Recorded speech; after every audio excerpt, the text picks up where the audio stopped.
Difficulty.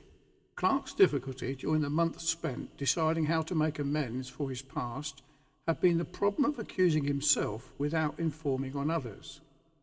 Passing sentence, the chairman of the magistrates, Colonel I. Tetley, told Clark, "You've pleaded guilty to 3 offences and asked us to take into account 21 others and accept a record over a short period of time, which is quite the worst we've ever seen. We've considered what we ought to do and have come to the conclusion that your evident desire to become a martyr is one that we're not going to gratify." He gave Clark a conditional discharge for 3 years, pointing out that the sincerity of his conversion could be shown by his behaviour during that period. The outcome of the court case was a complete surprise to us all, and we were overjoyed. A Christian friend, Mrs. Chapsky of Broughton Avenue, Aylesbury, invited us all back to her home for coffee.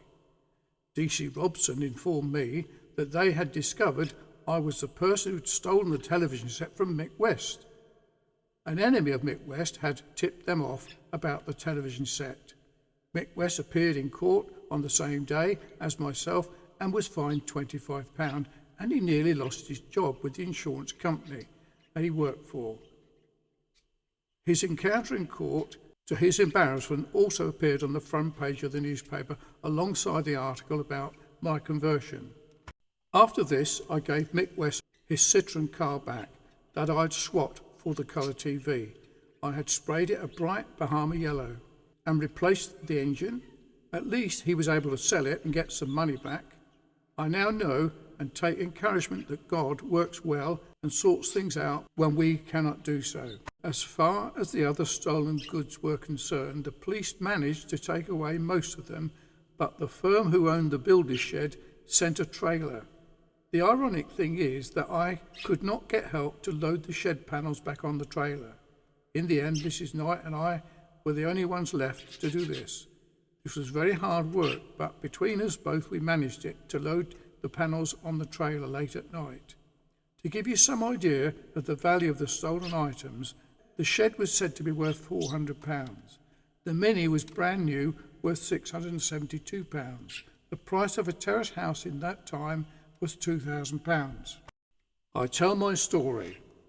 I wish to tell my story starting when I was born, is a natural birth, and lead the reader unto my conversion when the Lord Jesus Christ spoke to me, a second birth. I then wish to speak about being a Christian and seeking to follow the Lord and meeting with the many and various Christian groups and people. I wish to share with the reader how I learned the distinctive truths of the distinguishing doctrines of grace and the sovereignty of God, which led me to join the Beaton Stricton Particular Baptist Church. In this account, I relate my call to preach and I list the many churches I shared the gospel with until the very sad occasion of my secession from the Beaton Church due to their departure from the truth.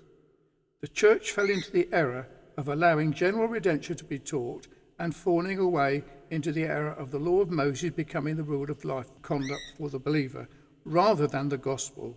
My secession being fully recorded in my publication, The Beaton Crisis, which I now believe could serve as a real help to those many churches, as in this account I name the many errors that are found to be prevalent in those days amongst believers, and I point out the truth and scriptural view which oppose those who hold differing views.